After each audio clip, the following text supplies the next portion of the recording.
अभी बात की संभाजी हैं, और आज भी जब हम इस देश को देखते हैं तो एक विचार के रूप में जिस राष्ट्रीयता को हम देख पाते हैं, उस राष्ट्रीयता के विचार का मूल, उसका बीज उन्हीं घटनाओं में से है जिन घटनाओं की बात कमलकांत त्रिपाठी जी करते हैं। इसका तीसरा पक्ष है प्रति सरकारों का गठन,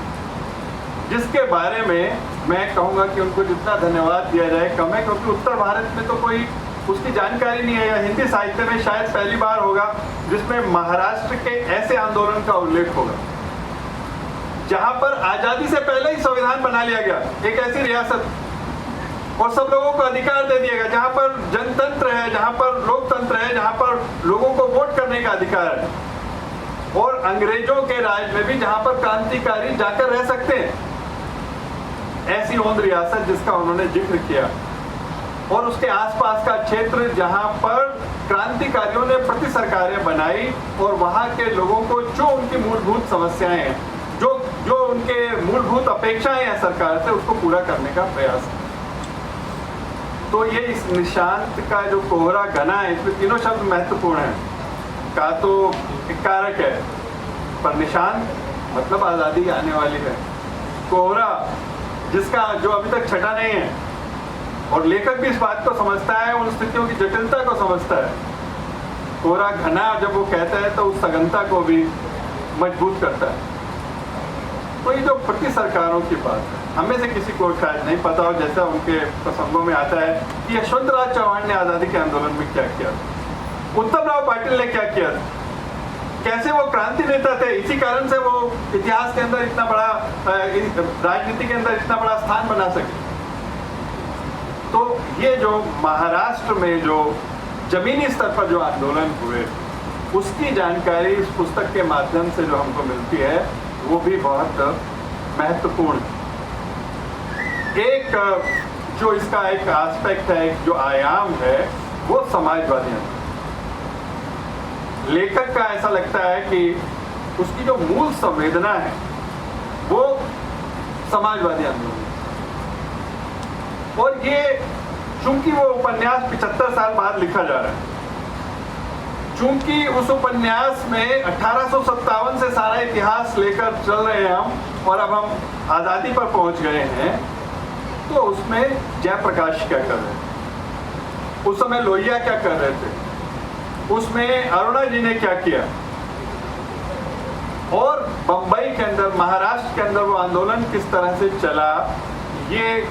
इसका जो परिप्रेक्ष्य है वो ये देते हैं। तो वो उस दृष्टि से बहुत महत्वपूर्ण है कि आज़ादी के आंदोलन में एक धारा जो कांग्रेस के साथ थी पर कांग्रेस से अलग थी, जो कांग्रेस को उतना अपना भी नहीं मानती, और जिसके लिए शायद गांधी, नेहरू और सरदार पटेल भी, तरंग में मैं पढ़ता हूँ कि वो अलग, उनके बारे में उनका दृष्टिकोण अलग पड़ता है।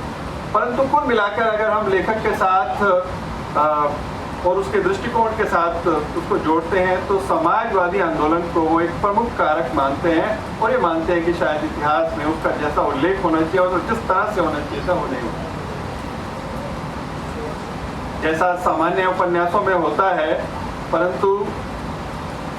बल्कि कहना चाहिए कि नहीं होता। जब कोई सामाजिक ऐतिहासिक उपन्यास लिख रहा होता है तो व्यक्तिगत चरित्रों को उतनी अच्छी तरह से बना नहीं पाता, उसके संयोग को, उसके वियोग को, उसके विरह के, उसके दुख को, उसको सुख को, उसके अपेक्षाओं को वो अपनी तरह से नहीं रख पाते। हम ये पाते हैं कि चाहे उपन्यास इतने विराट फलक में लिखा गया हो, परंतु उसके बावजूद भी कुछ ऐसे चरित्रों को उन्होंने विकसित किया है जो पढ़ने वाले के साथ हमेशा चले। ये मैं लेखक की एक बहुत बड़ी सफलता मानता। और अगर कोई अंतिम बात कही है तो वो इस उपन्यास के शीर्षक में ही निहित है, कोहरा घना, जिसकी तरफ आनंद जी ने भी उल्लेख किया कि हम विभाजन के बारे में बात क्यों नहीं करते। हम उस समय के जो परिप्रेक्ष्य है, मलखान जी ने भी कहा, बाकी लोगों ने भी कहा, शायद उसको समझना,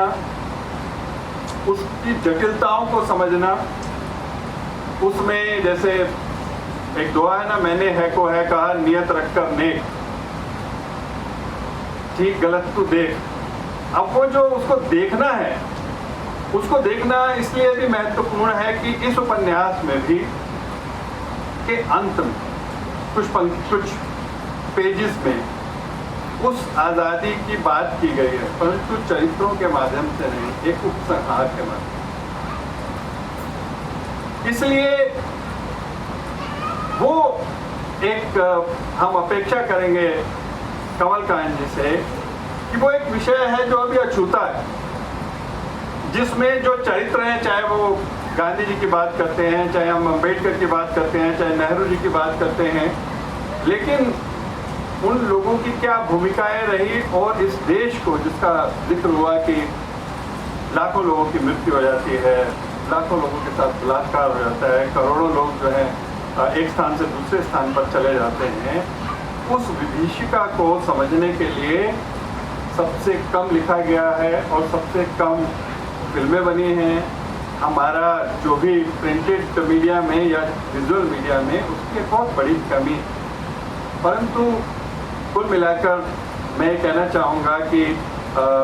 ये जो 1857 से लेकर 1947 तक के अवधि